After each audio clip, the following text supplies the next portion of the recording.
We're on Day 2. out of 7 of our 7-day Schwa challenge. Today we're going to be taking a look at the Schwa sound and putting it into words where it's the stressed syllable. It's going to be the stressed sound of these words. We're going to talk about how to connect them to consonants to make sure that what you're saying sounds natural. We'll also be doing some exercises that you saw in day 1. So if you want some extra practice getting the mouth position, be sure to check out that first video. See if you can say this word. One. One. This can be a tricky word to say for a couple of reasons. Firstly, that first syllable is really more like a w sound with a slight W before your schwa. So see if you can just make this sound. W. W.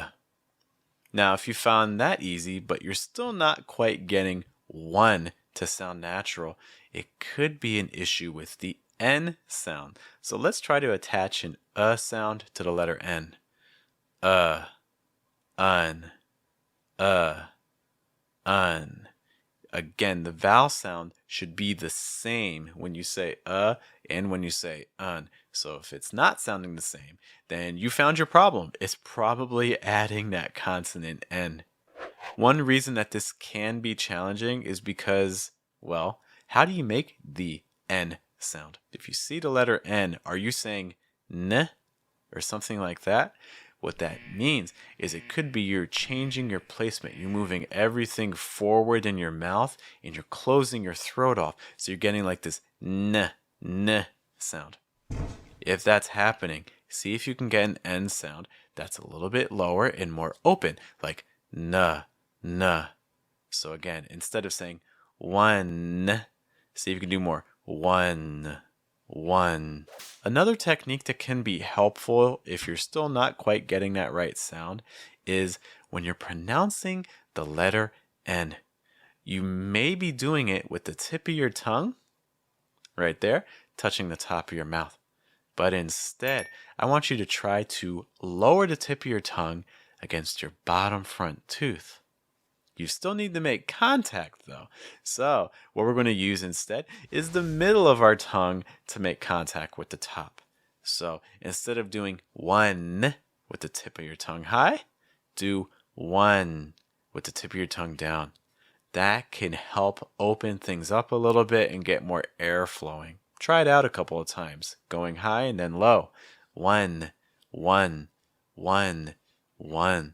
Compare the sounds. How about this word here? Country. Let's break it into smaller parts. Country.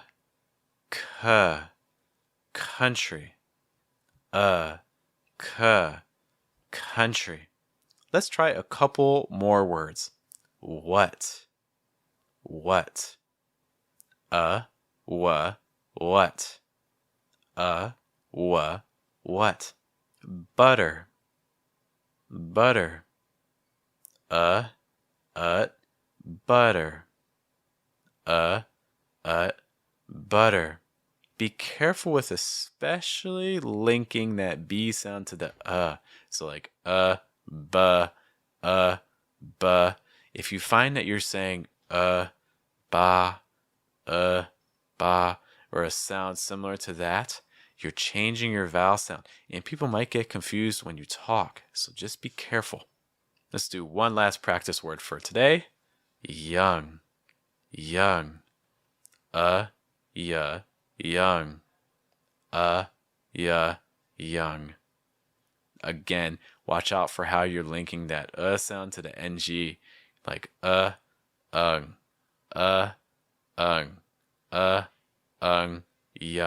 If you're not entirely sure what we mean by placement, be sure to check out the top video. And if you think you're ready for day 3's practice, check out the bottom video.